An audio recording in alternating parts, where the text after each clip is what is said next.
Hello, and welcome back to another edition of Carrie's Gardening Channel.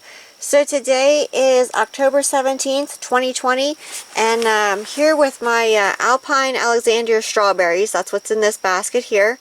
And I'm going to be harvesting the first strawberry out of the greenhouse today. So you can see, let me get back here. Back here is my little Alpine Alexandria strawberry, and that is definitely ripe. So I'm going to be taking this off here. There we go. Came right off of my hand there. Now, these strawberries were started back in, I had some that were started, I believe, in December, and some that were started in January. And they are blooming for me. Now, the Alpine Alexandria strawberry does give much smaller berries on it, but I'm excited to see what this tastes like and to get to try it. So, my Tresca strawberry does have little strawberries hanging on it here. And I have, let's see here, I do have some more of the Alpine ones hanging on.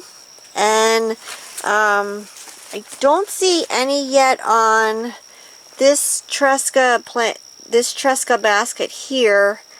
The blooms are coming on this one here, and I do have some on the Temptation strawberry here.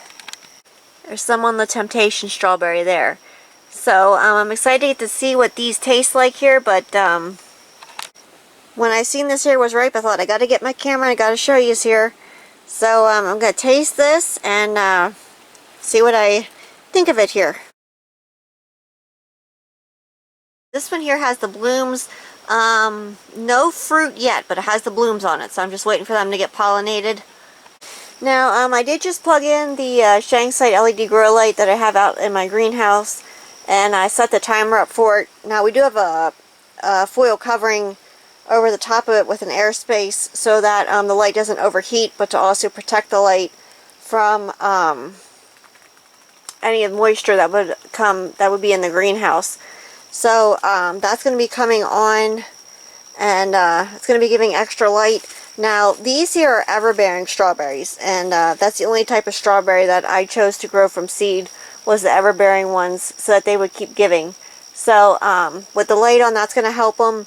And then it's also going to help my tomato plants and my other stuff that I have growing in here.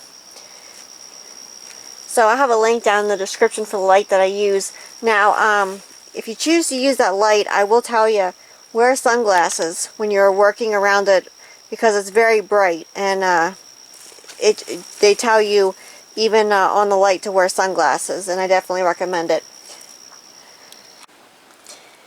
So if you like my video, please like, comment, subscribe. Please don't forget to hit the little notification button. That'll tell you as I put a new video on. You can also follow me on Twitter. I have a link down in the description for my Twitter account. Thank you for watching, and have a nice day. Bye!